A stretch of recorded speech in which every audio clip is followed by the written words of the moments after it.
Hai, dengan Nineta lagi di sini. Akhirnya video ini jadi juga. Nah, pasti udah pada denger ya, selama semingguan ini tuh banyak banget berita tentang diplomat Indonesia yang masih muda, yang marah-marah ke sebuah negara yang ngebelain Papua dengan mempertanyakan soal HAM di sana, apa yang terjadi gitu. Nah, ini disclaimer ya, ini adalah opini pribadi gue aja gitu. Boleh didengar, boleh enggak. Yang pertama, gue mencoba menjadi sangat open minded dan merasa bahwa mungkin Mbak Diplomat itu sebagaimana dia adalah seorang diplomat, dia merasa wajar untuk melakukan hal itu ya, untuk membela kedaulatan dan juga wibawa negaranya. Yang kedua yang gue sayangkan adalah yang mengutarakan isu itu adalah seseorang dengan jabatan yang tinggi, sementara Mbak Diplomat ini kayaknya masih junior ya, nggak tahu deh. Tapi kayak gue berani yakin bahwa itu nggak sebanding dengan orang yang mengutarakan problem itu. Rasa-rasanya dalam hubungan diplomatik tuh kayaknya gimana banget gitu, ibaratnya kayak presiden datang yang presiden negara lain datang yang nyambut eselon 1, eselon 2 gitu. Misalnya kan itu kayak apa ya, those kind of things dinilai gitu dalam hubungan diplomatik. Jadi kesannya kalau gue ngeliat itu kayak, kok Indonesia kayak ngecilin banget ya isu ini gitu. Nah, ketiga, selain pemilihan kata-katanya mbaknya itu juga, tapi the attitude itu juga kayak gue sih pas nonton itu kayak, Mbak, apa lo nggak tahu ya bahwa emang bener ada pelanggaran HAM di Indonesia? I know that's not the point gitu, bahwa lo bisa bilang ya lo ngapain ngurus campur ini gue, keadaan dalam negeri gue, tapi HAM itu kan kayaknya isu yang bukan isu yang kecil gitu loh. HAM itu tuh selalu menjadi isu yang universal, dimana bahkan Indonesia sendiri aja bukannya yang innocent banget gak pernah melakukan intervensi sama negara lain. Waktu kita ke Timor Leste tuh juga kita seperti itu loh. Pemerintah Indonesia tuh seperti itu loh. Yang paling gampang ya, netizen deh sekarang gitu, kita tuh komen terus loh tentang Palestina dan Israel. Ya, itu that's the same thing loh gitu kan. Nah, terus yang poin selanjutnya yang ganjel di gue itu adalah, gue rasa nih kita sebagai orang-orang yang melek soal Papua, yang tertarik, yang ingin memberikan perhatian gitu, kita kayaknya udah mesti stop pakai narasi tentang mbaknya orang Papua, mbaknya tinggal di Papua, mbaknya emang udah berapa lama di Papua, kayak gitu. Karena menurut gue itu terlalu shallow untuk menanggapi hal sebesar ini. Kita harus brought up hal-hal yang lebih faktual gitu loh, untuk ngebela isu yang mau kita angkat. Misalnya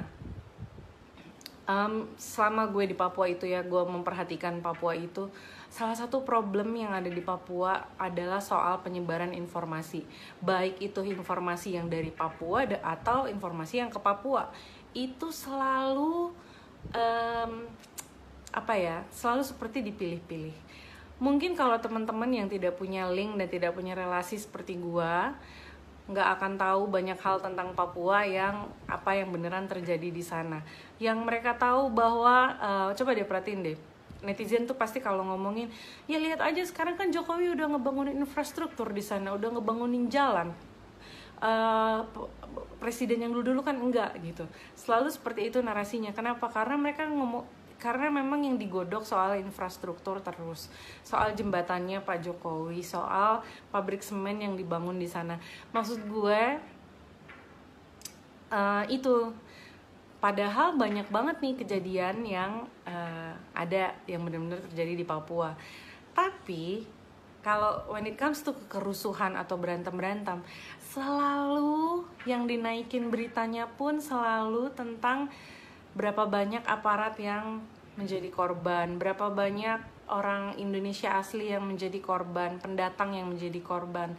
Tapi when it comes to orang asli Papua, OAP yang menjadi korban, yang terkena akibat itu jarang banget loh. Beritanya cepet banget tenggelam. Misalnya, gue yakin berani taruhan teman-teman gue yang di luar Papua nggak banyak tahu tentang pengungsi masalah Ndungga kemarin masih terkatung-katung di daerahnya. Begitupun tentang pastor yang beberapa hari lalu ditembak, diduga dilakukan oleh TNI atau polisi gitu. Katanya diduganya seperti itu. Belum lagi soal berapa tahun lalu pas Natal anak muda, anak di bawah umur ditembakin, itu juga gue yakin pada nggak tahu. Nah, mari kita membawa isu yang seperti itu, bahwa orang Papua nih merasa seperti dibungkam mulutnya. Orang Papua itu nggak pernah mendapatkan kesempatan benar-benar untuk memberitakan apa yang ada terjadi di negerinya mereka.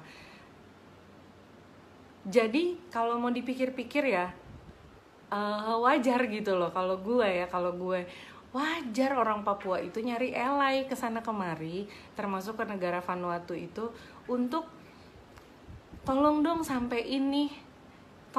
sampein biar dunia luar lihat apa yang terjadi sama kita. Karena dari negara Indonesia sendiri mungkin gak pernah mengakomodir itu secara tepat gitu loh. Tidak pernah memberikan panggung, tidak pernah memberikan mic, tidak pernah memberikan lampu sorot yang sesuai, yang benar-benar apa yang mereka ingin bicarakan kepada dunia luar gitu. Jadi ya wajar aja gitu. Sebenarnya sesimpel itu ya. Jadi kalau gue bilang mari deh kita pakai isu-isu yang seperti ini lagi gitu untuk diangkat. Pada saat dia orang marah-marah sama kita, ayo kita lemparin aja pakai fakta. Ini sesuatu yang common sense. Lu bungkam mulut gue untuk ngomong ke sana, ya pasti gue akan ngadep ke kanan, gue cari orang di kanan siapa yang bisa nyampein gitu loh. Se-helpless itu kalau menurut gue. Terus selanjutnya nih ya, yang membuat gue enak banget hari ini adalah gue baca soal komentar-komentar netizen itu di Instagramnya negara Vanuatu. Oh my god,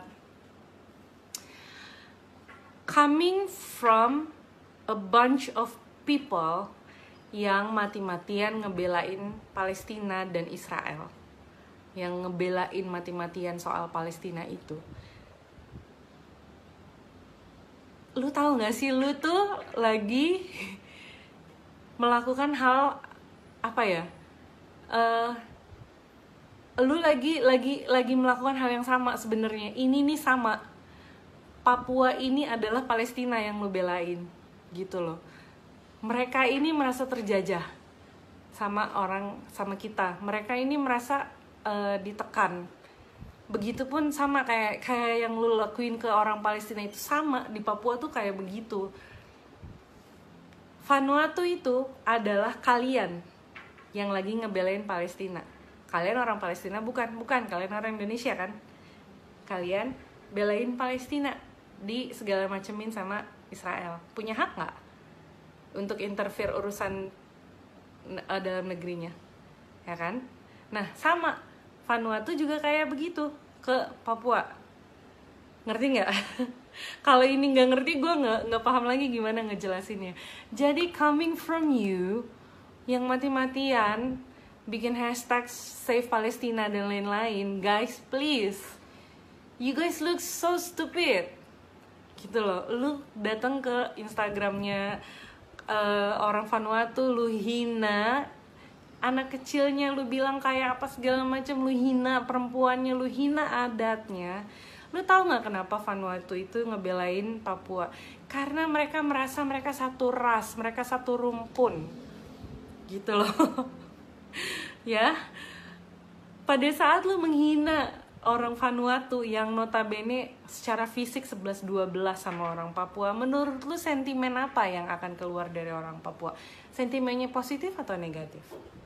Ini mukanya sama, lu ledek-ledek, ya kan? Ini gak usah ngomongin yang dalam-dalam deh, yang segampang itu aja. Lu koar-koar Papua milik Indonesia, tapi lu ngelakuin itu, gitu loh. ini cuman kayak anak kecil yang nggak mau kehilangan mainan, ini punya gue gitu doang. Lu nggak pernah nggak sih dengerin bener-bener orang Papua tuh maunya apaan gitu loh? Apa sih yang ada, apa sih yang mereka bener-bener rasain gitu? Gue tolong jangan, don't come for me soal Palestina. Tadi gue ngomongin ya, gue 7 kali mencoba mendaftar untuk jadi relawan di Gaza, tapi gagal karena gue sakit. 7 kali gue masukin proposal untuk bisa pergi ke sana, bahkan sekali pernah pakai duit gue sendiri tapi nggak bisa. Segitunya gue mau ngebelain Palestina ya.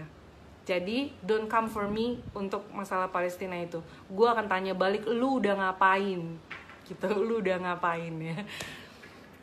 Nah jadi ya teman-teman, nggak usah jempol lu nggak usah terlalu enteng ngata-ngatain Filipina, karena lu sedang melakukan hal Filipina deh jadinya, untuk ngata-ngatain orang-orang Vanuatu, karena lu sedang mengintervensi juga atas apa yang terjadi di Palestina, karena lu sedang melakukan apa yang dilakukan sama orang-orang Vanuatu. Masalahnya mereka lebih pintar, mereka cari jalur yang formal, mereka lakukan sesuai dengan hukum internasional. Mereka cari orang saksi yang benar, bukan jempolnya. Bukan cuma nulis status di Facebook. Gitu. Jadi, jangan bikin malu Indonesia, guys.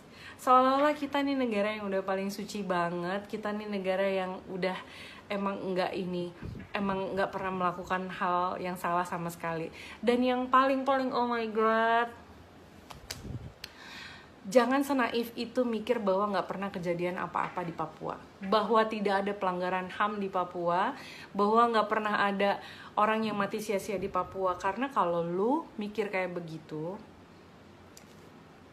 tandanya lo nggak well informed soal Papua.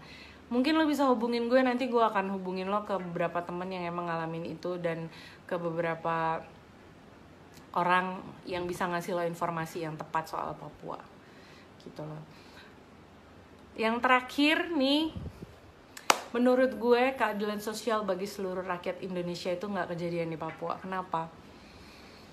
Contoh paling gampang adalah kalau mahasiswa di luar Papua berani mengkritik presiden, berani mengkritik itu segala macam soal pemerintahan, mereka paling diskors DO. Tapi kalau mahasiswa Papua berani mereka angkat suara, berani mereka angkat pena, penjara 10 tahun. Buktinya apa? Kipas angin. Begitulah ya. Semoga ini bisa membuka sedikit mata kalian. Kalau ditanya gue orang Indonesia, ya gue orang Indonesia. Gue cinta negara gue cinta negara gue cinta Indonesia. Tapi gue tidak cinta dengan ketidakadilan. Itu yang kenapa bagi gue Indonesia harusnya masih bisa menjadi negara yang besar, tapi juga pada saat yang bersamaan menjadi negara yang bermartabat gitu loh, yang memperlakukan manusia seperti manusia. Udah sih segitu doang. Kalau netizen bego-bego yang menghina itu gue nggak tahu deh, itu nggak ada obat kayaknya. Oke, kita doakan saja semoga dia cepat diberikan hikmat lah. Gue mau bilang cepat diangkat ke surga kayak enakan, ya kan? Ya udah gitu aja dari gue. Semoga kalian semua baik-baik di luar sana. Jangan lupa pakai masker, cuci tangan. Kalau bisa nggak keluar, nggak usah keluar. See you guys, God bless.